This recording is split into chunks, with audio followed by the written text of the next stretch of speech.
अरहन्ताणम् नमो अरहन्ताणम् नमो अरहन्ताणम्। ज्योति की साधना करने वाले साधकगण, प्रेक्षा ध्यान का अभ्यास, अपने आप को जानने का अभ्यास। हम दूसरों को जानते हैं और बहुत जानते हैं। हमारा समूचा जीवन दूसरों को जानने में ही बीतता है, किंतु अपने आप को जानने में समय लगता ही नहीं, और कुछ लोगों का लगता है तो बहुत कम लगता है। 100 में 2 व्यक्ति मुश्किल से मिलेंगे जो अपने आप को जानने का प्रयत्न करते हैं। आवश्यकता ही प्रतीत नहीं होती। इसका कारण हमारी इंद्रियां, सबकी गति बाहर की ओर है।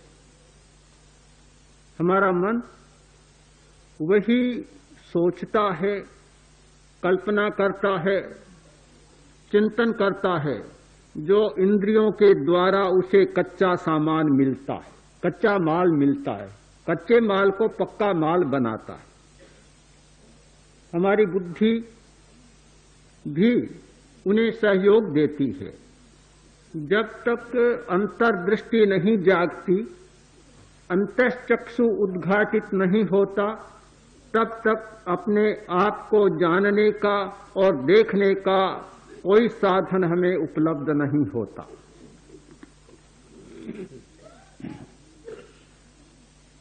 एक कवि ने प्रश्न प्रस्तुत किया, अग्निकुंड समा नारी, घृतकुंड समक पुमान, सुंदरी यदि पार्श्वस्था तस्य नो चलते मन। स्त्री है अग्निकुंड के समान और पुरुष है घृत पात्र के समान। यदि सुंदरी पार्श्वस्थ हो तो किस व्यक्ति का मन चलित नहीं होता। उत्तर दिया, मनोधावति सर्वत्र मदोन्मत्त गजेन्द्रवत्, ज्ञानांकुशो भवे लब्ध तस्य नो चलते मन। मन सब जगह दौड़ता है, मदोन्मत्त हाथी की तरह। यदि ज्ञान रूपी अंकुश मिल जाता है तो उसका मन विचलित नहीं होता। जिस व्यक्ति को ज्ञान का अंकुश नहीं मिलता, उसका मन विचलित होता है। इंद्रियों का भी उतना दोष नहीं है, मन का भी उतना दोष नहीं है। सबसे बड़ा दोष है हमारे अज्ञान का। इस दुनिया में सबसे बड़ा पाप, सबसे बड़ा दोष और सबसे बड़ा अपराध है तो वह है अज्ञान। अजानकारी में, अज्ञान वश आदमी इतना भयंकर अपराध कर लेता है, उसका प्रायश्चित जीवन भर भी नहीं हो पाता। अज्ञान बस मनुष्य इतना बड़ा अपने लिए अनर्थ कर लेता है, 1000 पश्चाताप करने पर भी उसकी शुद्धि नहीं हो पाती। सबसे बड़ी आवश्यकता है अज्ञान को मिटाया जाए। हम नहीं जानते, इसलिए बहुत सारे आचरण अनर्थकारी आचरण करते हैं। यदि ठीक जान ले तो वे काम नहीं करते।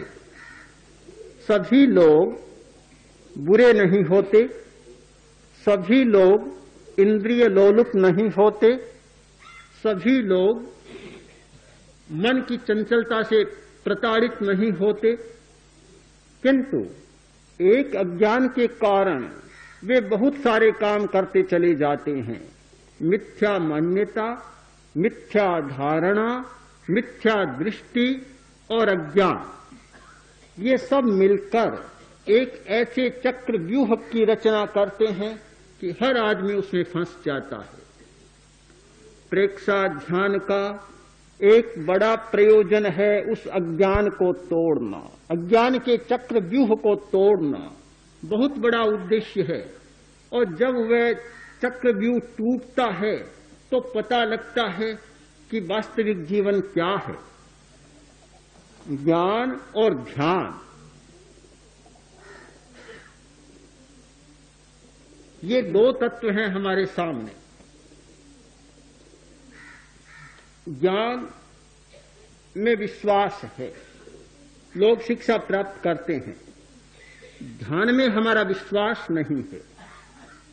वास्तव में ज्ञान और ध्यान दो नहीं, एक ही है। ज्ञान ज्ञान है तो ध्यान भी अज्ञान नहीं है।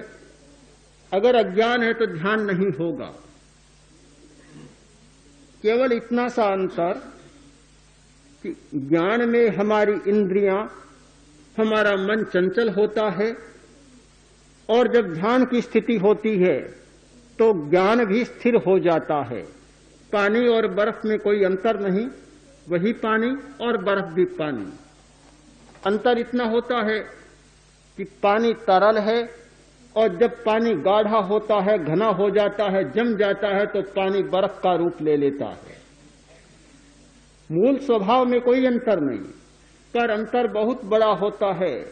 पानी में गंदगी मिल सकती है, कीचड़ मिल सकता है, धूल मिल सकती है, पानी गंदला हो सकता है। बर्फ हो जाने पर गंदगी डालो, लुढ़क कर नीचे चली जाएगी, बर्फ को गंदा नहीं बना पाएगी, बर्फ उसे दूर कर देती है। हमारा चित्त जब गाढ़ा हो जाता है, घना हो जाता है, तो फिर गंदगी आती है। दुनिया का स्वभाव है कि गंदगी आए बिना नहीं रहेगी। चारों तरफ में गंदगी आएगी, किंतु आई, छुई और चली गई, टिक नहीं पाएगी। मन को गाढ़ा करने की जरूरत, चित्त को सघन बनाने की जरूरत है। ध्यान और कोई नई बात नहीं, ज्ञान से अतिरिक्त कुछ भी नहीं, केवल उस ज्ञान को सघन बना लेना ही ध्यान है। जब तक हम सघन नहीं बनाते, पानी पानी रहता है, तरल रहता है, तब तक सारी संभावनाएं रहती है। और जब पानी जम जाता है तो बहुत सारी संभावनाएं समाप्त हो जाती है। पूछा गया, सुयस्य आराहणायेणम जीवे किम जणये, श्रुत की आराधना करने वाला जीव क्या प्राप्त करता है? उत्तर मिला कि सुयस्य आराहणायेणम अन्नानं खवे न संकिलिस्सई, श्रुत की आराधना से अज्ञान क्षीण होता है, संक्लेश नहीं होता। आज की विद्या में जो कमी है वह यह है, अज्ञान तो नष्ट होता है, जानकारी तो बढ़ती है, पर संक्लेश समाप्त नहीं होता। हमें वह ज्ञान चाहिए जिससे संक्लेश समाप्त हो सके। हमारे क्लेश, हमारे कष्ट, हमारी कठिनाइयां दूर हो सके। अगर वे दूर नहीं होती हैं तो वह ज्ञान भी अज्ञान बन जाता है। ज्ञान भी अज्ञान होता है, वह अज्ञान जो संक्लेश को समाप्त न कर सके। ज्ञान के द्वारा हमारे जीवन का क्लेश दूर होना चाहिए, और जब ज्ञान में क्लेश को दूर करने की क्षमता आती है तो वह ज्ञान ध्यान बन जाता है। हम यह भी कह सकते हैं कि ध्यान के द्वारा संक्लेश दूर होता है, इसलिए ध्यान हमारे जीवन का सबसे बड़ा ज्ञान होता है। ज्ञान और ध्यान दोनों को तोड़कर देखने की जरूरत नहीं, ऐसा जोड़ा है, साहित्य में भी मिलता है। ज्ञान और ध्यान, आगमवाणी में मिलता है ज्ञान और ध्यान, संत साहित्य में मिलता है ज्ञान और ध्यान। ज्ञान और ध्यान दोनों साथ साथ मिलते हैं। हमने क्या किया? तोड़ दिया, काट दिया, सिर को अलग कर दिया, और धड़ को अलग कर दिया। धड़ तो रह गई, सिर चला गया। इसी भाष्य के अरहत ने बहुत अच्छी बात कही कि ध्यान बिना का धर्म या ध्यान बिना का ज्ञान वैसा है जैसा सिर कटा हुआ आदमी। धर्म है, ध्यान नहीं है तो सिर कट गया।